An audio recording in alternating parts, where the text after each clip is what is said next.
Is it really unconstitutional, or do Americans just not understand war powers? Before anyone reads the Constitution out loud on social media, before the outrage posts rack up thousands of shares, before political commentators declare the end of American democracy for the third time this month, there is usually one important step missing: understanding what the law actually says. Because in modern politics, the word unconstitutional has become less of a legal argument and more of a reaction word. People use it the way fans argue about referees after a bad call. If their side loses, the system must be broken. And right now, that word is being thrown around again over a limited U.S. military operation involving Iran. So let's separate emotion from law, slogans from structure, and opinion from constitutional reality. So, Madam Speaker, Madam Leader, you're saying that the president did not need authorization initially and still does not need any authorization from Congress on Libya? Yes. Thank you both. Thank you all very much. Remember, we fight for what's right because it's time to go right.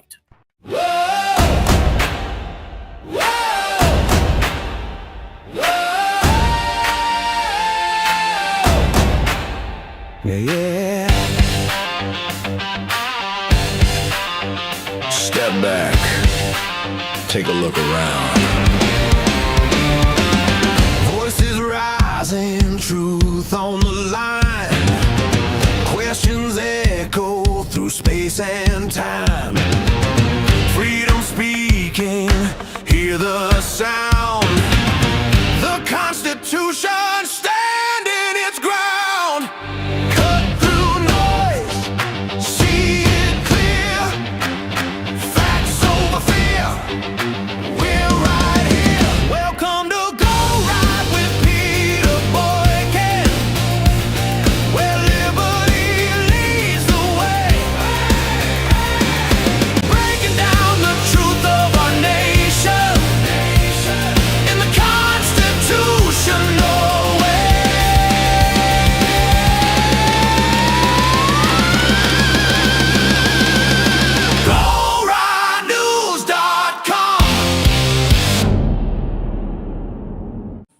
Welcome back to Go Right with Peter Boykin, the Constitutionalist for Liberty, where we step away from the political noise and talk about what is really happening inside our constitutional republic and why it matters to everyday Americans. This is not about partisan talking points. This is about understanding the system we live under, the powers our government actually has, and the responsibilities that come with citizenship in a free nation. And right now, a lot of Americans are debating military authority without understanding how that authority has worked for more than 50 years. Sometimes in politics, the loudest arguments are not about facts. They are about reactions. And lately, one phrase keeps getting thrown around every time the United States takes military action overseas: unconstitutional. You hear it instantly. Social media lights up, commentators rush to microphones, political tribes pick their sides before most Americans even understand what actually happened. So let's slow this down and talk about reality inside our constitutional republic. Because whether people like a specific president or dislike a specific military decision is one debate.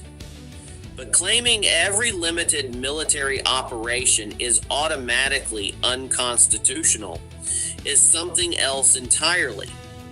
That is a misunderstanding of how American law and presidential authority have worked for more than half a century. Back in 1973, Congress passed what is known as the War Powers Resolution, often called the War Powers Act.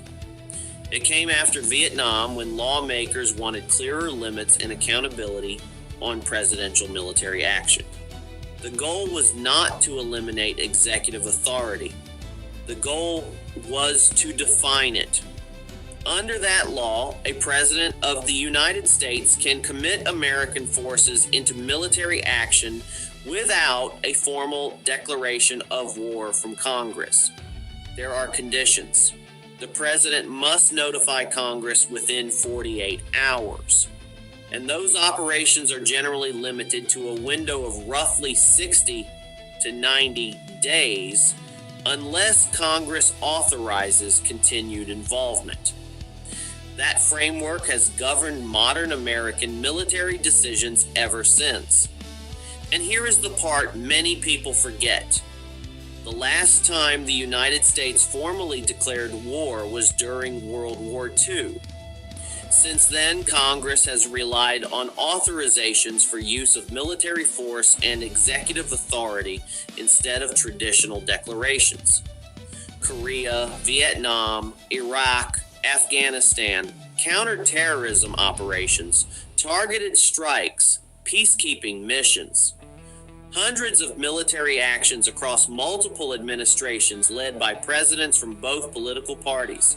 Republicans did it, Democrats did it, conservatives defended it, progressives defended it, because the system itself allows it. That does not mean every military action is wise. It does not mean every operation deserves support. Debate is healthy. Skepticism is American. Congress absolutely retains the power to fund, restrict, or terminate military engagements. But calling something unconstitutional simply because you oppose it politically does not make it so. The Constitution divides war powers deliberately. Congress declares war and controls funding. The president serves as commander-in-chief and can respond quickly to emerging threats. That balance exists because the founders understood something timeless. National security decisions sometimes move faster than legislative bodies can. Now here's where the conversation gets interesting. A lot of outrage online is not really about constitutional law at all. It is about distrust. People no longer assume institutions are acting in good faith. So every action becomes proof of tyranny to one side or proof of strength to the other. And when emotions take over, facts become optional. You can update information, you can clarify details, you can correct mistakes. But critics who already decided their conclusion will simply move to the next complaint, because disagreement was never about accuracy in the first place. It was about identity and allegiance. That is the political environment we live in now. There absolutely was an imminent threat, and the imminent threat was that we knew that if Iran was attacked, and we believed they would be attacked, that they would immediately come after us. And we were not going to sit there and absorb a blow before we responded, because the Department of War assessed that if we did that, if we waited for them to hit us first after they were attacked, and by someone else, Israel attacked them, they hit us first, and we waited for them to hit us, we would suffer more casualties and more deaths. We went proactively in a defensive way to prevent them from inflicting higher damage. Had we not done so, there would have been hearings on Capitol Hill about how we knew that this was going to happen, and we didn't act preemptively to prevent more casualties and more loss of life. Mr. President, to Iran in this moment. Don't. Message to Iran. Don't. As President Biden said, just don't. Exactly. One word. Pretty straightforward. I just got three things to say. God bless our troops. God bless America. And gentlemen, start your engine. To the members of the Islamic Revolutionary Guard, the armed forces, all of the police, I say tonight that you must lay down your weapons and have complete immunity, or in the alternative, face certain death.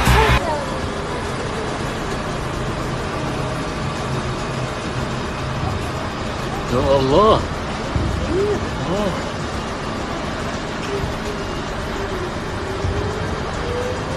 What Americans should be asking is not just whether a president can act under existing law, but whether Congress is doing its job afterward.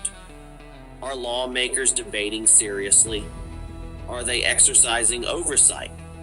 Are they representing the will of the people instead of performing outrage for cameras? Because the real constitutional question is not executive authority that has existed for decades. The real danger is when citizens stop understanding how their own system works and replace civic knowledge with slogans. In a constitutional republic, rights come with responsibility. And one of those responsibilities is knowing the difference between disagreement and illegality. You can oppose military action. You can demand accountability. You can question strategy. All of that is fair game in a free society. But facts still matter. Law still matters. And the Constitution is stronger when Americans understand it instead of weaponizing it as a talking point. This is Go Right with Peter Boykin, the Constitutionalist for Liberty, reminding you that defending the Constitution starts with actually knowing what it says and how it works. Follow, share, and keep the conversation going at GoRightNews.com. Feel like I'm getting deja vu. This is like a rock war number 2. A rock war number 2. I like to look at those oil supplies. I'd be ashamed if someone invaded you. If someone invaded you. And I ran so far away. Bomb I ran, I bombed them night and day. But destroy USA.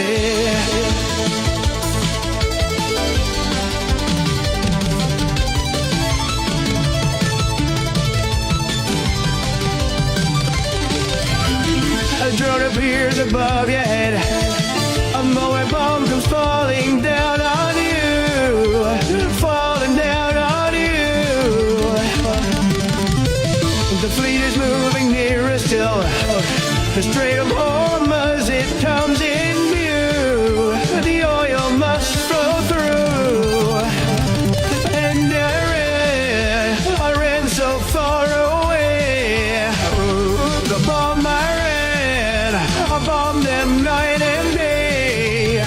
But destroy USA.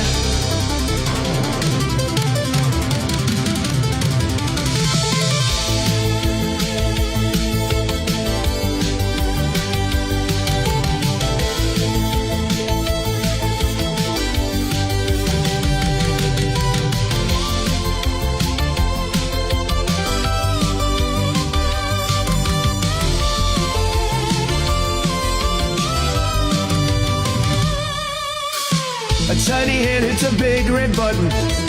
Atomic bombs come falling down on you. Mushroom clouds in view. Send out a tweet to let you know. World War III 'cause Israel told me to. All for Netanyahu. And I ran so far away.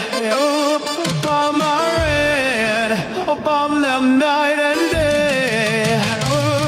And I ran so far away. Bomb them night and day. But destroy USA.